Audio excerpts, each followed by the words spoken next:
कहते हैं समय का पहिया हमेशा घूमता रहता है। आज आपकी तरफ है तो कल किसी और की तरफ होगा। आज हम सुनेंगे कथा सम्राट मुंशी प्रेमचंद जी की कहानी सौत। यह कहानी रजिया नाम के स्त्री की स्वाभिमान, संघर्ष और त्याग की है। इसमें रजिया के 3-4 बच्चे होकर मर जाने पर उसका पति रामू दूसरी औरत से शादी करके ले आता है, लेकिन समय कैसे बदलता है, वह व्यक्ति को अपने अपराध का कैसे बोध कराता है, वो इस कहानी में आप सुनेंगे। तो चलिए शुरू करते हैं। जब रजिया के 2-3 बच्चे होकर मर गए और उम्र ढल गई तो रामू का प्रेम उससे कुछ कम होने लगा और दूसरे शादी की धुन सवार हुई। आए दिन रजिया से बकझक होने लगी। रामू एक न एक बहाना खोजकर रजिया पर बिगड़ता और उसे मारता रहता और अंत को वह नई स्त्री ले ही आया। इसका नाम था दासी। चंपई रंग था, बड़ी बड़ी आंखें, जवानी की उम्र। पीली कुशांगी रजिया भला इस नौ यौवन के सामने क्या जचती। फिर भी वह जाते हुए स्वामित्व को जितने दिन हो सके अपने अधिकार में रखना चाहती थी। तिगड़ते हुए छप्पर को थूनियों से संभालने की चेष्टा कर रही थी। इस घर को उसने मर मर कर बनाया है, उसे सहज ही में नहीं छोड़ सकती। वह इतनी बेसमझ नहीं है कि घर छोड़कर चली जाए और दासी राज करे। एक दिन रजिया ने रामू से कहा, मेरे पास साड़ी नहीं है, जाकर ला दो। रामू उसके एक दिन पहले दासी के लिए अच्छी सी चुनरी लाया था। रजिया की मांग सुनकर बोला, मेरे पास अभी पैसे नहीं है। रजिया को साड़ी की उतनी चाह न थी जितनी रामू और दसिया के आनंद में विघ्न डालने की। बोली, रुपए नहीं थे तो कल अपनी चहेती के लिए चुनरी क्यों लाए?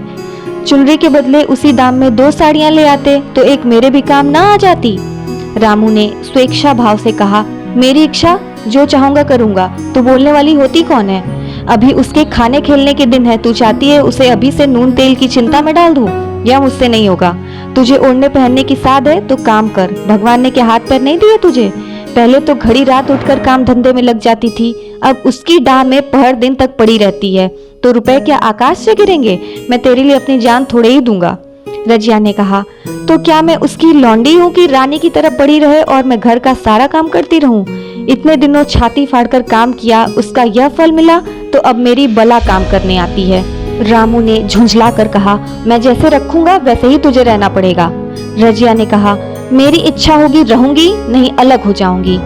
रामू ने कहा कि जो तेरी इच्छा हो कर, पर मेरा गला छोड़। अच्छी बात है, आज से तेरा गला छोड़ देती हूँ, समझ लूंगी विधवा हो गई। रामू दिल में इतना तो समझता था कि यह गृहस्थी रजिया की जोड़ी हुई है, चाहे उसके रूप में उसके लोचन विलास के लिए आकर्षण न हो। संभव था कुछ देर के बाद वह जाकर रजिया को मना लेता, पर दासी भी कूटनीति में कुशल थी। उसने गरम लोहे पर चोटें जमाना शुरू की। बोली, आज देवी किस बात पर बिगड़ रही थी? रामू ने उदास मन से कहा, तेरी चुनरी के पीछे रजिया महाभारत मचाए हुए है। अब कहती है कि अलग रहूंगी।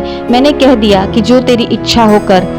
दसिया ने आंखें मटकाकर कहा, यह सब नखरे हैं उसके कि आकर जाकर तू उसके हाथ पांव जोड़े, मनावन करे, और कुछ नहीं है ये सब। तू चुपचाप बैठे रहे यहीं पे, 2-4 दिन में अपने आप ही गर्मी उतर जाएगी। तुम कुछ बोलना नहीं, उसका मिजाज और आसमान पर चढ़ जाएगा। रामू ने गंभीर भाव से कहा, दासी तुम जानती हो वह कितनी घमंडिन है। वह मुंह से जो बात कहती है उसे करके ही छोड़ती है। रजिया को भी रामू से ऐसी कृतज्ञता की आशा न थी। वह जब पहले से सुंदर नहीं है, इसलिए रामू को अब उससे प्रेम नहीं है। पुरुष चरित्र में यह कोई असाधारण बात न थी, लेकिन रामू उससे अलग रहेगा इसका उसे विश्वास न आता था। यह घर उसी ने पैसा पैसा जोड़कर बनवाया। गृहस्थी भी उसी की जोड़ी हुई है। अनाज का लेन देन उसी ने शुरू किया। इस घर में आकर उसने कौन कौन से कष्ट नहीं झेले, इसीलिए तो कि यह पौरुष थक जाने पर एक टुकड़ा चैन से खाएगी और पड़ी रहेगी। और आज वह इतनी निर्दयता से दूध की मक्खी की तरह निकाल कर फेंक दी गई। रामू ने इतना भी नहीं कहा कि तू अलग नहीं रहने पाएगी, मैं या खुद मर जाऊंगा या तुझे मार डालूंगा, पर तुझे अलग न होने दूंगा। तुझसे मेरा ब्याह हुआ है, हंसी ठट्ठा थोड़े ही है। तो जब रामू को उसकी परवाह ही नहीं है तो वह रामू को क्यों परवाह करे? क्या सभी स्त्रियों के पुरुष बैठे होते हैं क्या? सभी के माँ बाप बेटे पोते होते हैं। आज उसके लड़के जीते होते तो मजाल थी कि यह नई स्त्री ले आते और मेरी यह दुर्गति करते। इस निर्दयी को मेरे ऊपर इतनी भी दया न आई। नारी हृदय की सारी परवशता इस अत्याचार से विद्रोह करने लगी। वही आग जो मोटी लकड़ी को स्पर्श भी नहीं कर सकती थी, फूस को जलाकर भस्म कर देती है। दूसरे दिन रजिया एक दूसरे गांव में चली गई। उसने अपने साथ कुछ न लिया। जो साड़ी उसकी देह पर थी वही उसकी सारी संपत्ति थी। विधाता ने उसके बालकों को पहले ही छीन लिया था, आज घर भी छीन लिया। रामू उस समय दासी के साथ बैठा हुआ आमोद विनोद कर रहा था। रजिया को जाते देखकर शायद वह समझ ही नहीं सका कि वह कहीं चली जा रही है। दासी ने भी यही समझा। इस तरह चोरों की भांति वह जाना भी न चाहती थी। वह दासी को उसके पति और सारे गांव को दिखा देना चाहती थी कि वह इस घर से थैले की भी चीज नहीं ले जा रही है। गांव वालों की दृष्टि में रामू का अपमान करना ही उसका लक्ष्य था। उसके चुपचाप चले जाने से तो कुछ भी न होगा। रामू उल्टा सबसे कहेगा कि रजिया घर की सारी संपदा उठा ले गई। उसने रामू को पुकार कर कहा, संभालो अपना घर अब तुम, मैं जाती हूँ। तुम्हारे घर की कोई भी चीज अपने साथ में नहीं लेकर जा रही हूँ। रामू एक क्षण के लिए कर्तव्य भ्रष्ट हो गया। क्या कहे, उसकी समझ में कुछ भी न आया। उसे आशा न थी कि वह यूं चली जाएगी। उसने सोचा था जब वह घर ढोकर ले जाने लगेगी तब वह गांव वालों को दिखाकर उनकी सहानुभूति प्राप्त करेगा, पर अब क्या करे। दसिया बोली, जाकर गांव में ढिंढोरा पीट आओ, यहाँ किसी का डर नहीं है। तू अपने घर से ले ही क्या आई थी जो कुछ लेकर जाएगी। रजिया ने उसके मुंह न लगकर रामू से ही कहा, सुनते हो अपनी चहेती की बातें, फिर भी मुंह नहीं खुलता। मैं तो जाती हूँ, लेकिन दस्सो रानी, तुम भी बहुत दिन राज न कर पाओगी। ईश्वर के दरबार में अन्याय नहीं होता, वह बड़े बड़े घमंडियों को घमंड चूर कर देते हैं। दसिया ठट्ठा मारकर हंसी, पर रामू ने सिर झुका लिया। रजिया चली गई। रजिया जिस नए गांव में आई थी वह रामू के गांव से मिला ही हुआ था, अतएव यहाँ के लोग उससे परिचित हैं। वह कैसी कुशल गृहिणी है, कैसी मेहनती, कैसी बात की सच्ची, यहाँ किसी से छिपा न था। रजिया को मजूरी मिलने में कोई बाधा न हुई। जो एक लेकर दो का काम करे, उसे काम की क्या कमी। 3 साल एक रजिया ने कैसे काटे और कैसे एक नई गृहस्थी बनाई, कैसे खेती शुरू की, इसका बयान करते बैठे तो पोथी हो जाए। संचय के जितने मंत्र हैं, जितने साधन हैं, वे रजिया को खूब मालूम थे। फिर अब उसे लाग हो गई थी और लाग में आदमी की शक्ति का वारापार नहीं रहता। गांव वाले उसका परिश्रम देखकर दांतों उंगली दबाते थे। वह रामू को दिखा देना चाहती है, मैं तुमसे अलग होकर भी आराम से रह सकती हूँ। वह अब पराधीन नारी नहीं है, अपनी कमाई खाती है। रजिया के पास बैलों की एक अच्छी जोड़ी है। रजिया उन्हें केवल खली भूसी देकर नहीं रह जाती, रोज 2-2 रोटियां भी खिलाती है।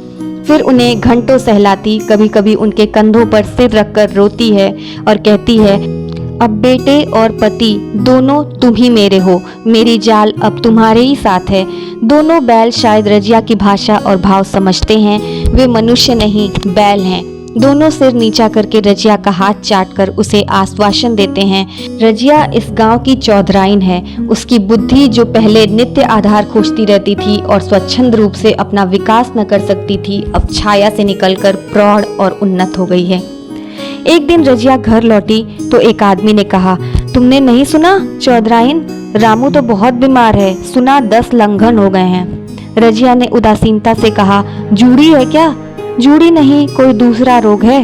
बाहर खाट पर पड़ा था, मैंने पूछा कैसे हैं रामू जी, तो रोने लगा। बोला बुरा हाल है, घर में एक पैसा भी नहीं कि दवा दारू करें। दसिया के एक लड़का हुआ है, वह तो पहले भी काम धंधा न करती थी और अब तो लड़कोरी है, कैसे काम करने जाए। सारी मार रामू के सिर जाती है। फिर गहने भी चाहिए, नई दुल्हन, यूं कैसे रहे आखिर। रजिया ने घर में जाते हुए कहा, जो जैसा करेगा वैसा ही तो भोगेगा। लेकिन अंदर उसका जी न लगा।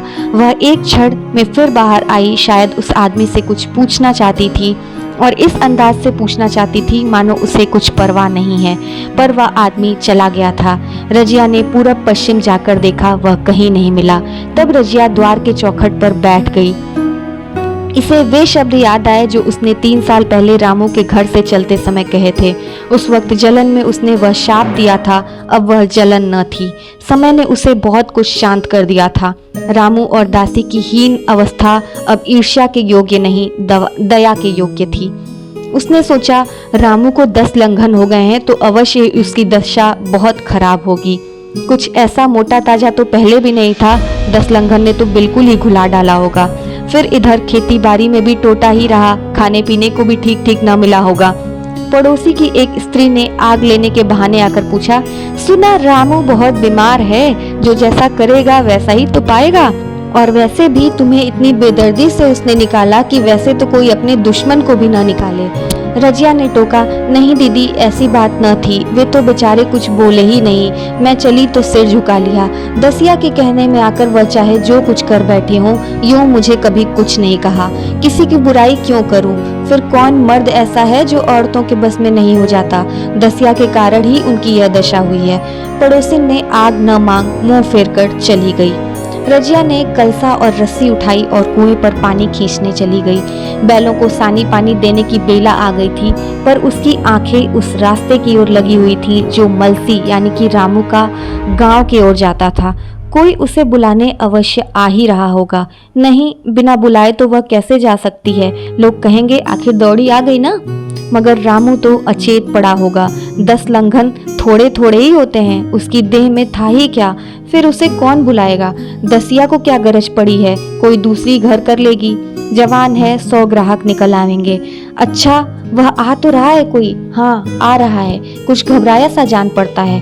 कौन आदमी है? इसे तो कभी मलसी में नहीं देखा, मगर उस वक्त से मलसी कभी गई भी तो नहीं। वह 2-4 नए आदमी आकर बस ही गए होंगे। बटोही चुपचाप कुएं के पास से निकला। रजिया ने कलसा जगत पर रख दिया और उसके पास जाकर बोली, रामू महतो ने भेजा है तुम्हें? अच्छा तो चलो घर, मैं तुम्हारे साथ चलती हूँ।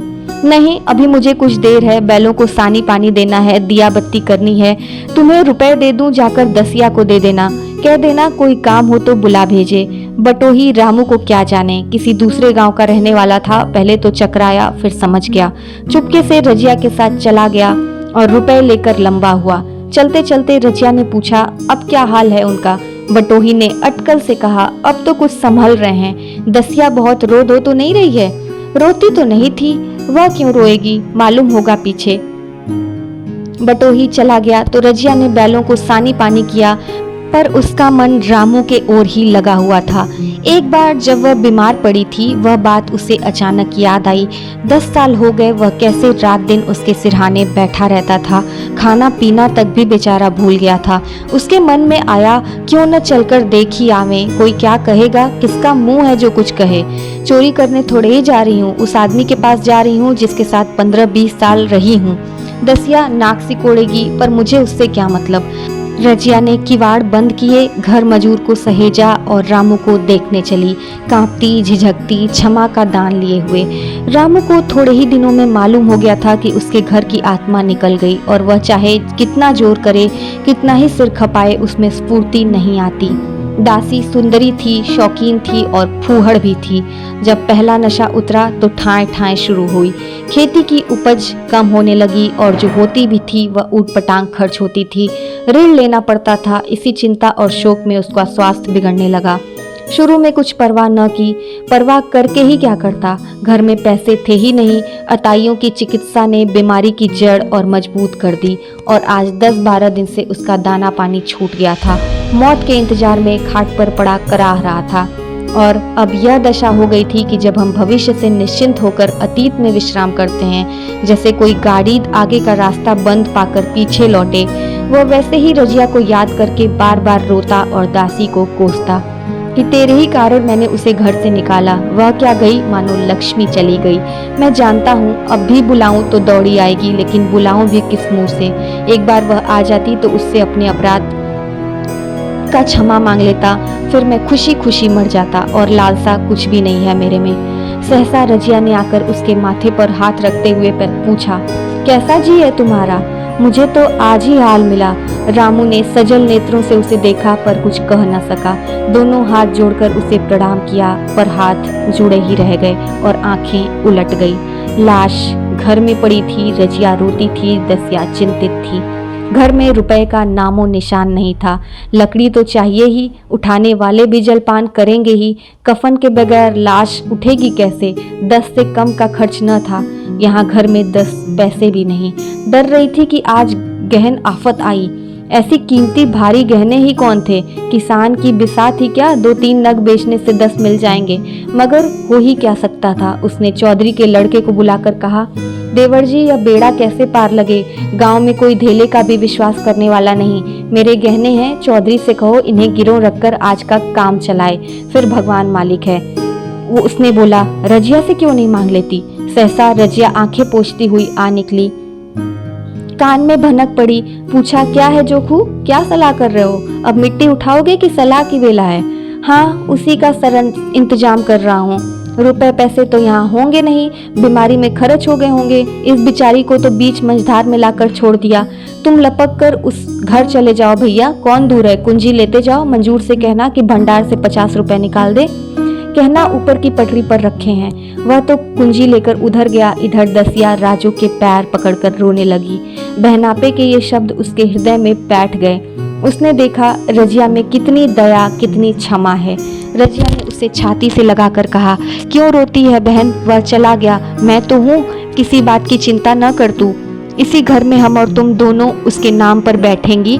मैं वहाँ भी देखूंगी और यहाँ भी देखूंगी। धाप भर की बात है क्या, कोई तुमसे गहने पाते मांगे तो मत देना। दसिया का जी होता था कि सिर पटक कर मर जाए। इसे उसने कितना जलाया, कितना रुलाया और घर से निकाल कर छोड़ा। रजिया ने पूछा, जिस जिसके रुपए हो सूरत करके मुझे बता देना, मैं झगड़ा नहीं रखना चाहती। बच्चा तेरा दुबला पतला क्यों हो रहा है? दसिया बोली, मेरे दूध होता ही नहीं। गाय जो तुम छोड़ गई थी वह मर गई, दूध नहीं पाता यह। राम राम, बेचारा मुरझा गया है। मैं कल ही गाय लाऊंगी, सभी गृहस्थी उठा लाऊंगी। आखिर वहां रखा ही क्या है? आखिर लाश उठी, रजिया उसके साथ गई, दाह कर्म किया, भोज हुआ, कोई 200 रुपए खर्च हो गए, किसी से कुछ भी मांगने न पड़े। दसिया के जौहर भी इस त्याग की आंच में निकल आए। विलासिनी सेवा की मूर्ति बन गई। आज रामू को मरे 7 साल हुए हैं। रजिया घर संभाले हुए है। दसिया को वह सौत नहीं बेटी समझती है। पहले उसे पहनाकर तब अपने आप पहनती है, उसे खिलाकर फिर खुद खाती है। जोखू पढ़ने जाता है, उसकी सगाई की बातचीत पक्की हो गई। इस जाति में बचपन में ही ब्याह हो जाता है। दसिया ने कहा, बहन गहने बनवाकर क्या करोगी, मेरे गहने तो धरे ही हैं। पर रजिया ने कहा, नहीं री, मैं उसके लिए नए गहने बनवा लूंगी। अभी तो मेरा हाथ पैर चलता है, जब मैं थक जाऊंगी तो जो चाहे करना। तेरे अभी पहनने ओढ़ने के दिन है, तू अपने गहने रहने दे। दसिया रुआसी होकर बोली, आज जोखू के बाप होते तो कुछ और ही बात होती। रजिया ने कहा, वे नहीं है तो मैं तो हूँ, वे जितना करते मैं उसका दूना करूंगी। जब मैं मर जाऊं तब कहना जोखू का बाप नहीं है। ब्याह के दिन दसिया को रोते देखकर रजिया ने कहा, बहू तुम क्यों रोती हो? अभी तो मैं जीती हूँ, घर तुम्हारा है, जैसे चाहो रहो। मुझे एक रोटी दे दो बस, और मुझे क्या करना है? मेरा आदमी मर गया, तुम्हारा तो अभी जीता है। दसिया ने उसकी गोद में सिर रख दिया और खूब रोई। जीजी तुम मेरी माता हो, तुम न होती तो मैं किसके द्वार पर खड़ी होती? घर में तो चूहे लौटते थे, उनके राज में मुझे दुख ही दुख उठाने पड़े। सुहाग का सुख तो मुझे तुम्हारे राज में ही मिला। मैं दुख से नहीं रोती, रोती हूँ भगवान की दया पर कि कहाँ मैं और कहाँ यह खुशहाली। रजिया बेचारी मुस्कुराकर रो दी। तो यह थी आज की कहानी प्रेमचंद की सौत, जिसे आपने देखा और देखा कि किस तरीके से भगवान किसी के साथ भी अन्याय नहीं होने देते और समय का पहिया हमेशा घूमता रहता है। किसी का समय आज अच्छा है तो किसी का समय कल अच्छा होगा, पर इस पे हमें घमंड कभी नहीं करना चाहिए। तो आई होप कि आपको आज की स्टोरी अच्छी लगी होगी। अच्छी लगी हो तो वीडियो को लाइक करिए, फ्रेंड्स को शेयर करिए, और जिन्होंने भी मेरे चैनल को सब्सक्राइब नहीं किया है उनसे मैं रिक्वेस्ट करूंगी कि मेरे चैनल को सब्सक्राइब जरूर करें। जो मेरे चैनल का नाम है वो है universal Juhi. Thank you so much.